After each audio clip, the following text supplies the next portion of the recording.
పత్తి రైతులకు తేమ కష్టాలు, తీరని తెలంగాణ రైతు కష్టాలు.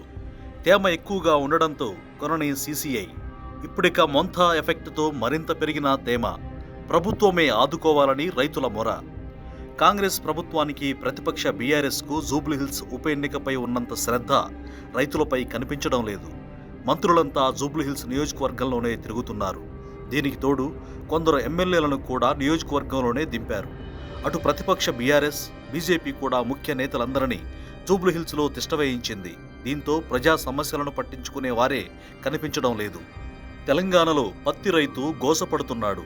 మొన్నటిదాకా సరిపడనంత కొనుగోలు కేంద్రాలను ఏర్పాటు చేయించకుండా ఇబ్బంది పెట్టారు. ఇప్పుడు తేమ శాతం వంక చూపించి దూరం పెడుతున్నారు. మొత్తంగా పత్తి పండించిన రైతులను పట్టించుకోవడం లేదు తెలంగాణ ప్రభుత్వం. వరి వేస్తే మొన్న వచ్చిన వర్షాలకు కొట్టుకుపోయి నష్టం వచ్చింది.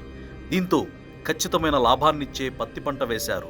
వరంగల్, ఖమ్మంతో పాటు నల్లగొండ, కరీంనగర్ జిల్లాల్లో పత్తి పంట ఎక్కువ మంది రైతులు వేశారు. కానీ వర్షాలు కురవడంతో పొలాల్లో నీరు నిలిచి పత్తి పెద్దగా ఎదగలేదు. దీంతో దిగుబడి తగ్గింది. మరోవైపు పత్తిలో తేమ కనిపిస్తోంది. అటు చూస్తే సీసీఐ ఓ కండిషన్ పెట్టింది. పత్తిలో తేమ 12% లోపే ఉండాలని ఖచ్చితంగా చెబుతోంది. అంతకంటే ఎక్కువగా ఉండే మద్దతు ధర తగ్గిస్తోంది. దీంతో రైతులు తీవ్రంగా నష్టపోతున్నారు. మరోవైపు మొంథా తుఫాను కూడా వెంటాడుతోంది. ఈ సమయంలో పత్తిలో తేమ పెరుగుతోంది.